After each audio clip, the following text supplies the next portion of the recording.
everyone, and welcome back to Alpine Intel's The Savvy Adjuster podcast, where we discuss some of the insurance related topics important to adjusters with the experts who know them best. I'm your host, Senior Account Manager Chris Nichols. Now, Alpine Intel's service offerings are designed to provide innovative solutions to all of our clients across property, auto, liability, and workers' comp insurance fields. We are committed to helping our customers reach peak performance through the policy life cycle. Now, just a quick disclaimer before we jump in. Obviously, each claim is unique, and so on this podcast, we'll be speaking in general terms. It's always obviously important to get an expert assessment to make sure you have the facts you need to make settlement decisions that account for all the evidence unique to that claim. So, super excited today for this episode. I am welcoming Kevin Hulsman back to the podcast. If you are a longtime listener, you may remember Kevin, who is Alpine Intel's technical education trainer from past episodes where he lent an adjuster's perspective to our topics. Joining him is one of Donan Engineering's licensed forensic engineers, Josh Hegendorfer. They're both here to speak to us about wind and man-made roof damage. Thanks to the both of you for joining us today. Thanks, Chris. Thanks. Glad to be back here. Thank you. Happy to be here. So, Kevin, let's start with you. Before we dive in, I would love for the listeners that maybe haven't heard your past episode to tell our listeners a little bit about your background prior to joining Alpine Intel's education team here. Yeah, perfect. Thanks, Chris. This is my second year, or actually going on my third year now with the education team. But prior to Alpine, I was a CAT adjuster, a catastrophe adjuster for a major carrier for a little bit more than 5 years. I inspected a ton of roof claims all over the country, the majority of which just based on their prevalence are asphalt roofs. And these are like windstorms from like the most basic severe thunderstorm, like the summer storms that come through, all the way through tornado damage and hurricanes. Now, prior to my insurance career, I was in sales and general contractor for a big box retailer for more than 10 years up here in the New England market. And those categories included most of the exterior stuff you find in your house. So roofing was one of our major categories. And I had the opportunity to work with most of the top manufacturers for asphalt shingles and their proprietary systems. So I love this topic. It sounds like you've got a wide variety of backgrounds with asphalt shingles. So Josh, same question to you. Would you mind sharing a little bit about your background, not only with Donan Engineering, but maybe prior to joining the team here? Yeah, absolutely. I've been with Donan now as a forensic engineer for between 7 and 8 years. I've been here a while. I've done hundreds of roof projects and seen a lot in terms of asphalt shingles and other roof coverings as well, and done a lot of studies on those topics. But before Donan, I worked as a structural engineer doing primarily analysis, structural analysis, vibration analysis, earthquake analysis for clients in the nuclear sector. So a lot of our DOE and nuclear energy, and worked in that for a number of years prior to coming to Donan. Awesome. Well, listeners, I don't need to say this, but I'm going to. We are in good hands today. So thank you again to the both of you for joining. Now, Kevin, I'll start with you because, as I mentioned earlier, you are a former adjuster, and you would have been one of the first points of contact receiving the roofing claim, right? So if a policyholder claimed wind damage to their roof, or really just damage to their roof. And just as a reminder to our listeners today, we're going to be talking about shingled roofs. What might make you think, maybe just maybe I should get someone out there to inspect that roof before I go ahead and just settle this claim? Yeah, that's kind of a common thing in the back of your head. You're like, this doesn't feel right. I think a lot of that comes from the overall claim story, I guess. Does the damage profile I'm seeing on the roof kind of match what's going on? Usually that comes back to like collaterals, a windstorm. Shingles are amongst the hardier materials that you're going to find on a residential property. And so there should be a bunch of other things that potentially going to get damaged before an asphalt shingled roof, especially one that's in decent condition. Now, a lot of that can change if the roof's in poor condition, but collaterals like what should be damaged? Like, are there fences on the property? What does the soffits look like? All the soft metal stuff. I mean, is there piles of tree or branch debris? The other thing too is one of my favorites was as you're driving into the neighborhood, like I'm looking at all the yards, what all the roofer signs that are there. If this is a big wind event, every other yard's going to have some roofer sign on it.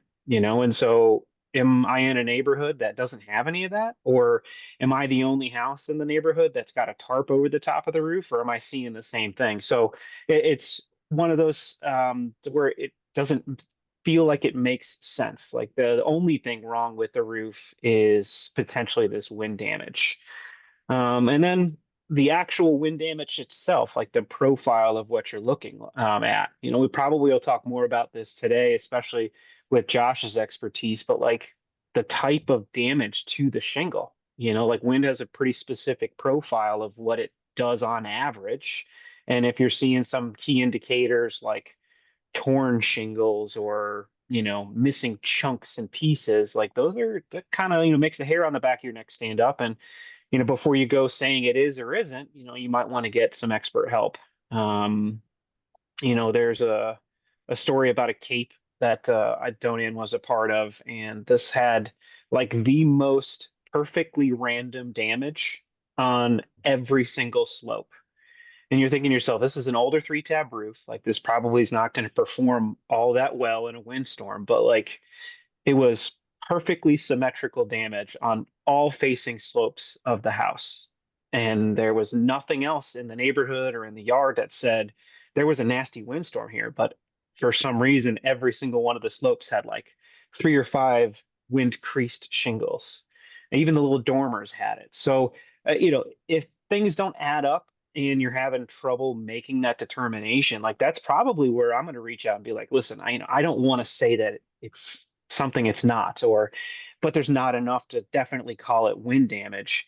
That's most certainly where I'm going to like wave my white flag and say like, hey, I'm going to get somebody else in here to take a peek at it. So it's a hard one, but usually comes back to like that holistic story of like what makes sense, what else should be damaged along with this roof.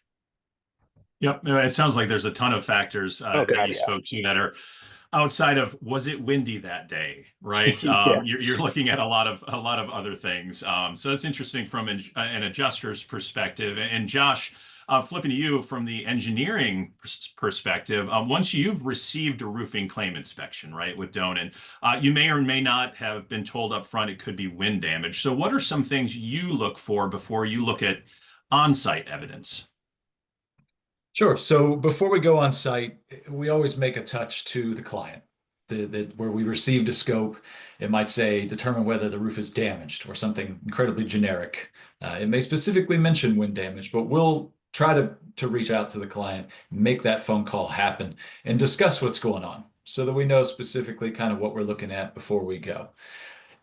During that call or in the process of leading up to the site study, we also want to look at what documentation do we have available? Are there photo reports that were generated by other parties, whether it be the client or a third party or the contractor's photos? Are there prior photographs of the site that may have been taken during a claim a year or two prior to that or further back in history? And gather all that information we can get ahead of time. It not only helps us know what we're looking at, what our scope's supposed to be, but it gives us ideas about the site and safety conditions on the site and ladder access. We like to look at all those things so that we're prepared before we go. And sometimes we'll also bring up some weather research, some weather data, what was happening in this area of the country around the time of the storm. We don't always do that before the study. Sometimes we wait till after the study and pull it. But we try to get a holistic idea of what do we have available? What evidence do we know we have we can review before we go so that we make sure we've got everything we need to be fully prepared. The key is you can do all that pre-digging and look up weather data ahead of time and all those things, and it's great, and you should, because that's part of collecting evidence and following the scientific method that us engineers follow. But then the kicker to all that is it's always about what you're actually studying on site, the physical evidence of what's actually there. And sometimes that evidence has been removed or changed and you have to rely on photographs. But studying the physical site always trumps checking out weather data and things like that. Sure.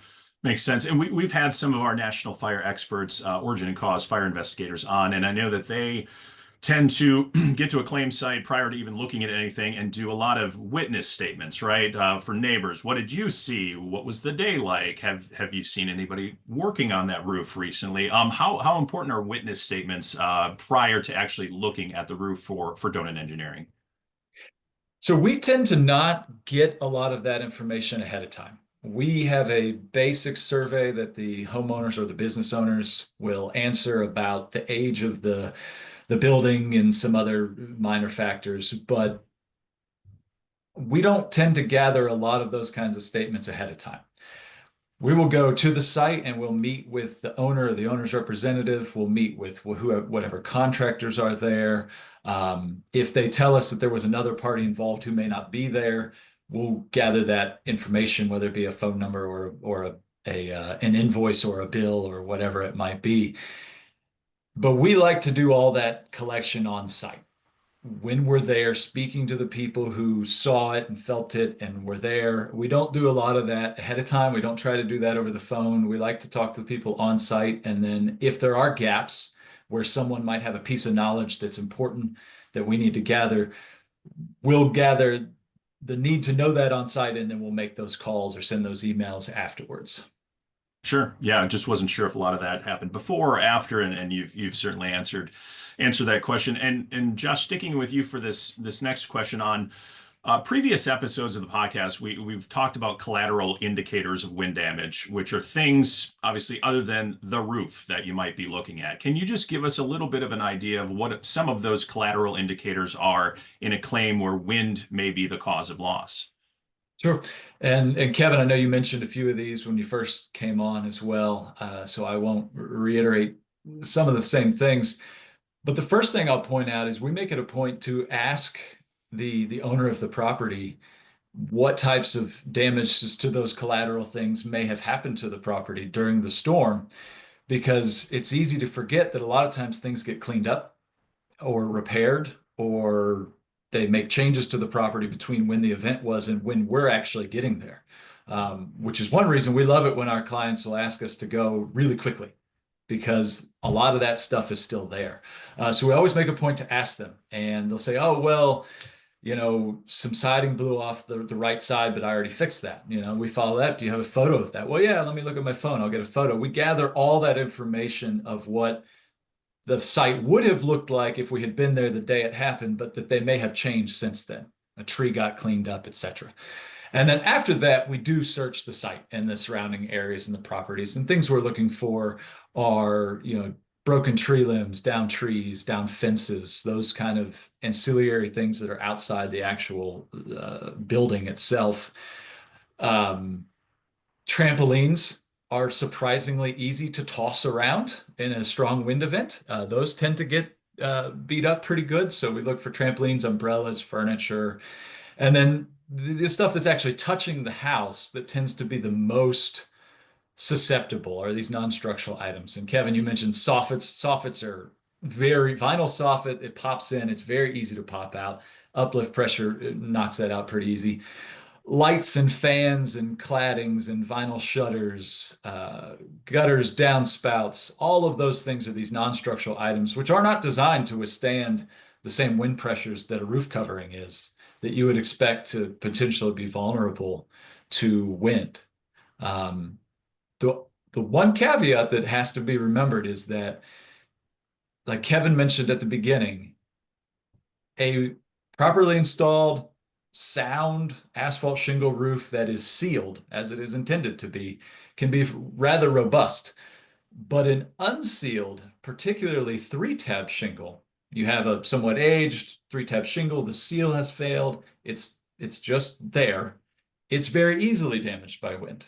And so a lack of collateral indicators would not necessarily mean that there's no way that that 3-tab shingle was bent by wind. So we have to think about all of those things and take a totality approach to every single site study individually. Prior to this episode, I assumed you just went to the roof, grabbed a ladder, started looking at it. But it seems like it's like putting a puzzle together, right? Getting all the factors, like you said, a holistic view. Kevin, again, Josh hit on a lot of things. I know you hit on a lot of things a couple minutes ago, but anything else, to add as far as the collateral indicators? I know you talked about driving into a neighborhood and looking, are there yard signs all over the place? But anything else that you may look at as an adjuster? I was listening to Josh. I was like, yep, I looked for that one. Yep, I looked for that one. I looked for that one. So one of the other big ones was those cheap vinyl or metal sheds. Those would just evaporate in strong winds, So um, the trampoline one is always hilarious. Like the neighbor's trampoline from six houses down is in the property that you're looking at now, and vice versa. Vinyl fences are notoriously terrible for wood, especially like the two rail where it's just like a top and bottom rail and a whole bunch of slats. Like strong winds will just blow those slats all over the neighborhood. So they're giant sails, and so vinyl soffits, vinyl fences, those were other key indicators of strong winds in those neighborhoods. But yeah, Josh had a pretty good comprehensive list there. I was checking my adjuster collateral boxes as he was going through that. Yeah, it's funny you mentioned the trampoline. It doesn't happen often, but I'll get into a wormhole on YouTube and just watch trampoline videos being blown over Yep. because of tornadoes. So yeah, it's funny you mentioned that as well. Well, Kevin, we'll stick with you. So as part of the education team, you've done a lot of research on wind speeds, different asphalt shingles can withstand, and what factors may affect that as part of our CE credited webinars that we host, but would you mind speaking a little bit about what those factors are? Yeah, Josh just mentioned that there's a million factors that kind of go into how a asphalt shingle roof is going to perform. And some of the research that we did, a lot of these manufacturers have wind warranties for their product. And it says, like, hey, if you install this shingle in this particular manner with all the rest of these components and all these conditions are met, like, we're going to warranty that shingle for up to X wind speed. And so a lot of the manufacturers that I worked with, kind of that entry point was about 60 miles an hour. Now, it doesn't mean that shingle is going to withstand 60 miles an hour. It's saying that if you follow the rules and install the shingle the way it's supposed to be, and you keep it in good shape and maintenance it, it should, we're going to warranty it for 5 or 10 years up to the 60-mile-an-hour wind. And so that's kind of like the lower end of what these manufacturers are willing to risk. But you also have shingles that have to meet certain criteria for code. So, like, if you think about all of the hurricane prone areas, there is a classification, a Miami-Dade rated shingle, which is talking about shingles that have to meet like a really high standard for wind.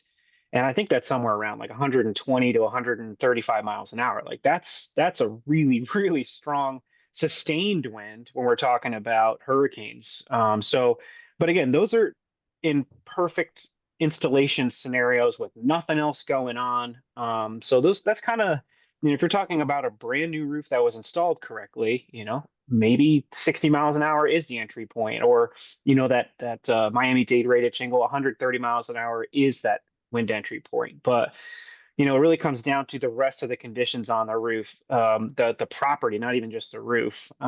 Shingles specifically, like three tabs Josh was mentioning, those, if they come unsealed, they're just like they're flapping in the wind, and that kind of flaps and it keeps getting bigger and bigger and bigger, and it ultimately like turns into like a giant hinge, and it'll ultimately break off. It won't tear off. It'll just kind of give up because it can't hang on any longer. Um, you know, Architectural shingles, laminated or dimensional shingles, are kind of the opposite. I mean, those are multi-layered shingles, so we don't see the same damage profile on a architectural shingle as we do with three tabs. Like, those are going to come off in strong, winds, strong wind gusts, in potentially like whole little sections. You're not going to lose just like the corner of an architectural shingle. In rare cases, especially if it's like high heat or in poor condition, some of those little teeth on a laminated shingle might come off. That might crease and break off like that, but that, I would say, that's more the exception.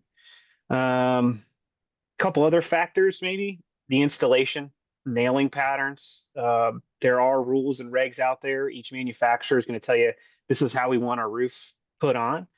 But there's an old school technique of like column style um, installations. They used to do it for less waste, but it would leave a whole bunch of edges of the shingles not nailed down. Used to call them blind nails, blind nailing, and they no longer recommend it. And it leads to like something called zippering or laddering.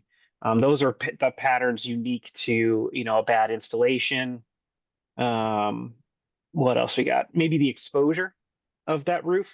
Is this house in the middle of an open field with nothing between it and the wind, or is it in a densely packed, crowded neighborhood, or like a densely forested area where the wind, there's a ton of stuff in the way to block that oncoming wind. So, I think the theme of this entire podcast is probably going to be like, what else? Like, what's the whole story? What are the collaterals? And that's just a few of them there. Sure. Yeah. Well, I am glad that I host the podcast for numerous reasons, but one, I learn a ton also through this, and I probably should have known this, but I didn't realize that my shingles here in Wisconsin are probably wind rated differently than, like you said, somebody who's living in Florida. So that's a valuable point that I learned here today. So I appreciate you sharing that. So Josh, you're one of Donan Engineering's licensed engineers who goes out and inspects roof damage. So when you're up on a roof, so we finally got up on the roof, right? We've gotten the ladder and we are up there. What are some things you might see that indicate wind is the cause of loss?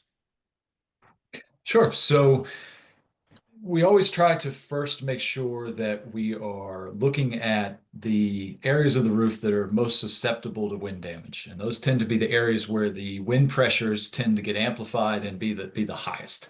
And a lot of times you're going to find these on hips and ridges tend to be the most susceptible because the wind pressures are higher there, and also the fastening patterns of hip and ridge cap shingles may or may not be as robust as the field shingles. So those tend to be areas we kind of make sure we're focusing on to see these are areas we would expect damage to be because these are high pressure zones. And so we're looking at the ridge caps, the hip caps, the eaves can also be because that's where the wind is coming up and over, and they tend to be unsealed because they're the bottom row. Those eaves can be kind of a cascade point there. And then with regard to individual shingles themselves, as Kevin mentioned, a three-tab shingle, specifically if the sealant strip has failed and it's no longer sealed, it's kind of going to flap in a primarily horizontal fashion and near the edge of the overlying shingle. And the reason for that is just think about a natural hinge point. You're going to lift this tab up. It's probably not going to crease down in the lower third of the tab because the hinge point is way up higher where it's being held down by that other shingle.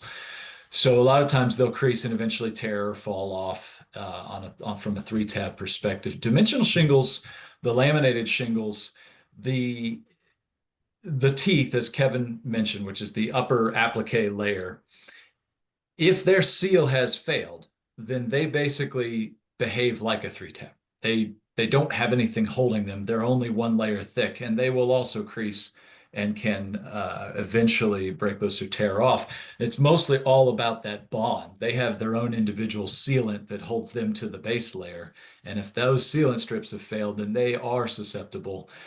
It depends on the shingle, though. Most of those are going to have a pretty good bond.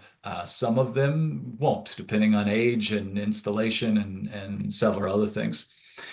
For a whole shingle on a dimensional shingle to crease is more rare because they're 2 layers thick. They're pretty rugged. It's not that it doesn't happen. I've seen it multiple times. Usually it's when the shingle started to age. And so you consider the shingle, it's unsealed and it's not as rigid and firm as it was 25 years ago when it was new. And then its rigidity is more akin to a three-tab, and then the creasing and things like that can start to happen. But more often than not, as Kevin mentioned, those shingles will tend to come off as a whole shingle. The shingle will be ripped off the roof, or there'll be a cluster of shingles that get torn off the roof. There can be nailing issues with those where they may just get pried up on an edge, where there may have only been one nail on that side of the shingle. It pulled off the nail. The shingle above it now has like a sideways tear in it. And it's important, as the theme of the podcast is, to study all of that individually and think about the physics, because you may look at that and say, well, that's a diagonal or vertically torn shingle. That can't be wind. But then you pick up the shingle below it and it's completely free of its nails.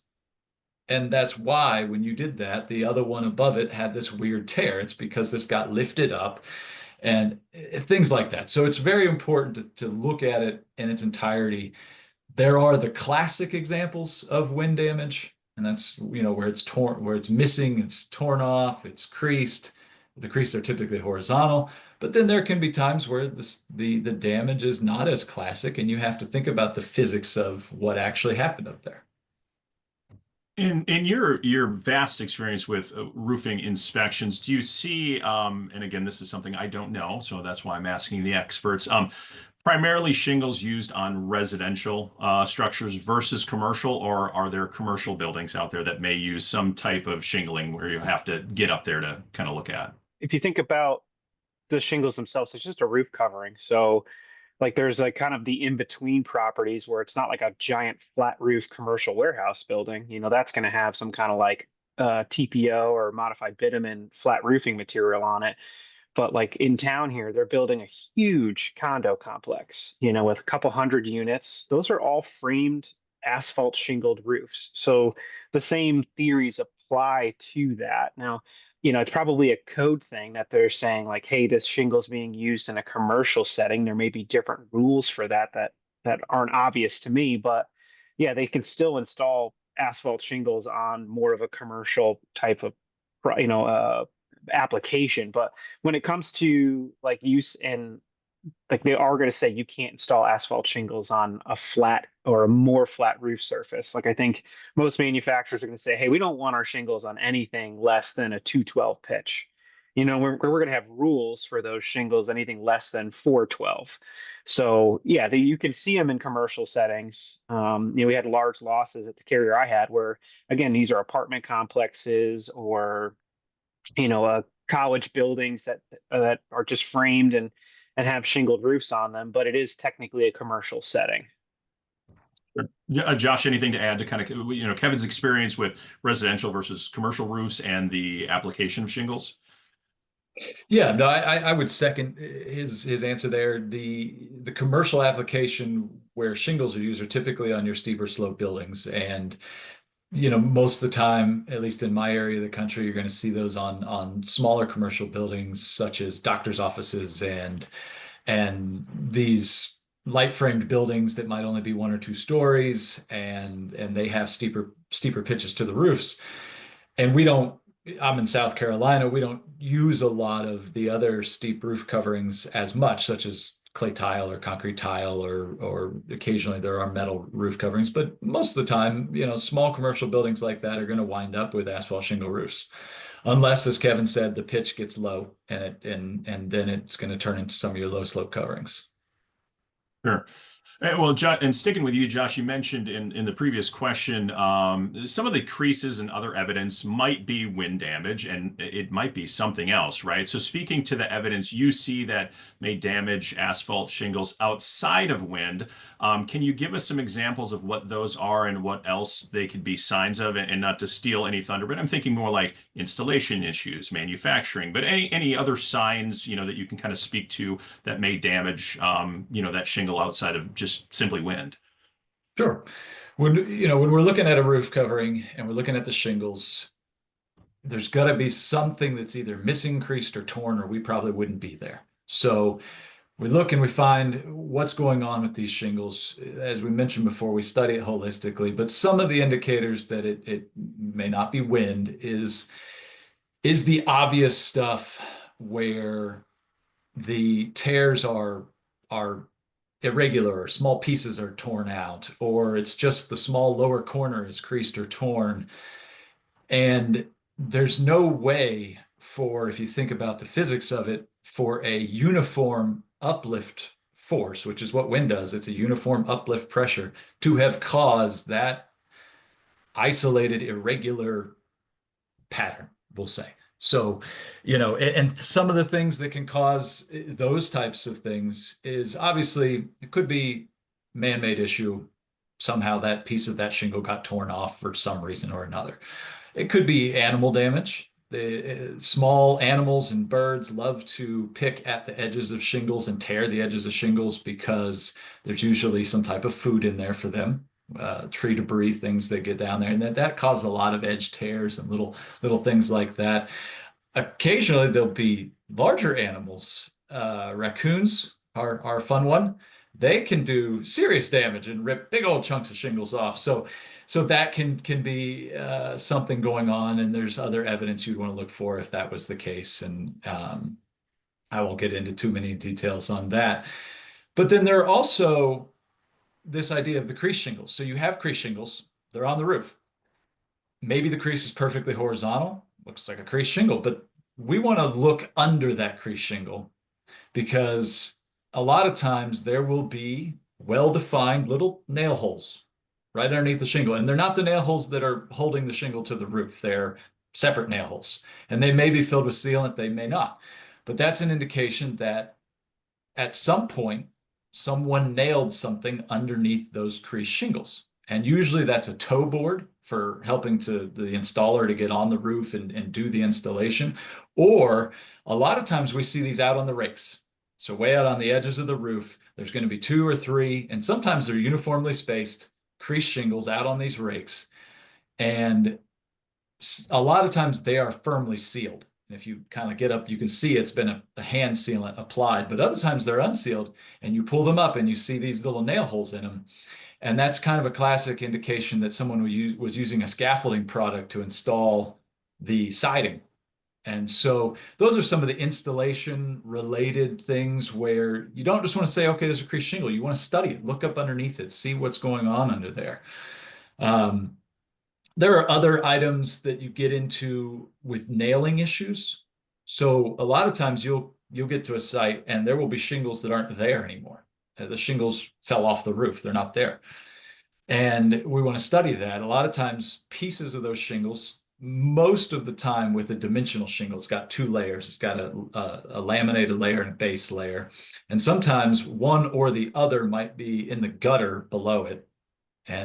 Or it might be on the ground somewhere. And we got to figure out, did wind blow that off or is there something else going on? And a lot of times with those, the shingles are actually sliding. So the shingles are sliding or they've debonded and we want to know why. And so usually if the pieces of those shingles haven't blown somewhere else, if they're downslope, if you study the nailing pattern, you'll see that the nailing was done too high or there weren't enough nails. And therefore, the shingle didn't get a proper bond to the roof. It didn't have enough fastening to the roof and it debonded and slid down the roof. Those kinds of things can happen.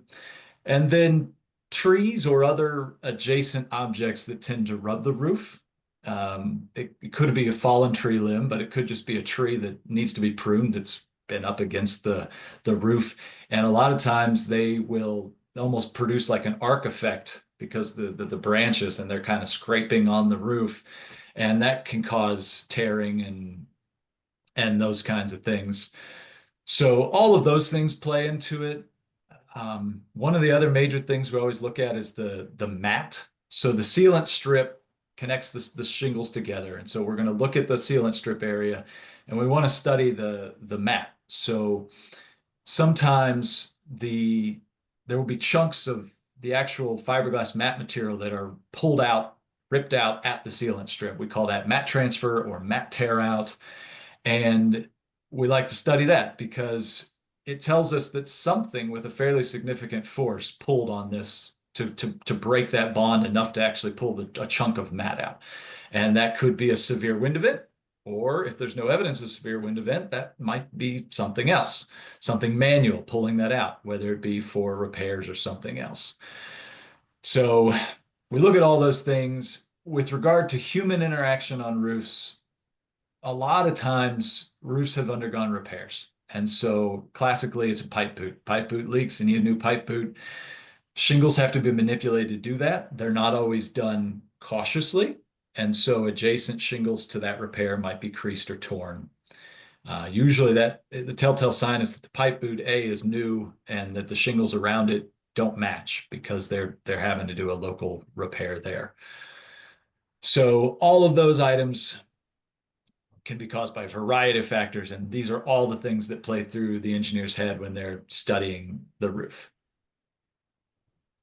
Lots of information there. Kevin, I hate to ask because Josh did cover a ton of stuff, but anything else, that you've seen? You've been on a lot of roofs as well, from my understanding, and dealt with asphalt shingles even prior to being an adjuster. So anything else to add as far as kind of piggybacking off of what Josh mentioned? Yeah, I mean, I'll go back to even prior to insurance. Like I was a kid on a forklift in a warehouse moving pallets of shingles around. Like stuff happens to those, like it gets damaged in shipping. They're all these bundles get stacked on these pallets, they get shrunk wrap, and then they get moved all over the country from the various manufacturing plants. And it gets handled dozens of times before somebody hand loads it or somebody loads it up onto the roof. So at any juncture, like let's say they're unloading the truck and they scrape one pallet against the other one, it's going to damage the corners potentially of a whole bunch of different shingles, And so when the roofer's putting those shingles on, if they don't catch it, you're going to see these like stripes of damage patterns across the roof. You're going to see the same damage anomaly in groups. And usually it's in a diagonal pattern because that's how they're installing these shingles. And I think the other part that kind of ties into that is maybe like a manufacturing defect.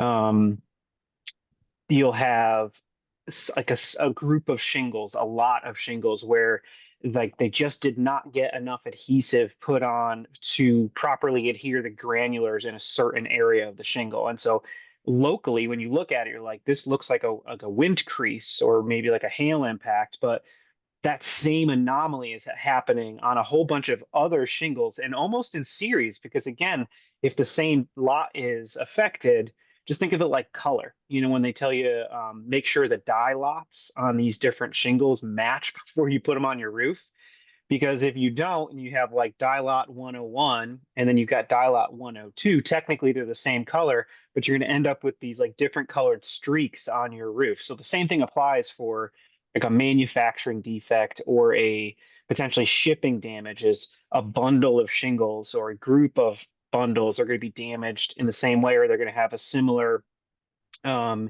impact or similar mechanical damage to them, and that's where they show up on the roofs. Sure. Well, it's so interesting that it can even start from just the moving of a pallet of shingles, right? Some of these issues that you see with shingles can start even before they're installed, even before the wind event comes through and rips them off or creases them. So yeah, very, very interesting stuff. Well, we are kind of up against it. We have talked a lot about wind damage to asphalt shingles today. I really learned a lot. I know our listeners did, and I just wanted to thank the both of you again so much for sharing your expertise with us and really for joining us here today. Appreciate having me back. Yep. Thank you so much. And of course, obviously, we appreciate all the listeners who've tuned into the episode. You can find additional wind and roofing material information in our show notes, so make sure to check that out. Or you can simply explore our entire resource library and learn a ton more, not only about Donan, but other Alpine Intel offerings at our website, which is alpineintel.com. Finally, I say it every episode, but make sure to subscribe to this podcast so you never miss an episode. Thanks again for joining today, and we will see you next time.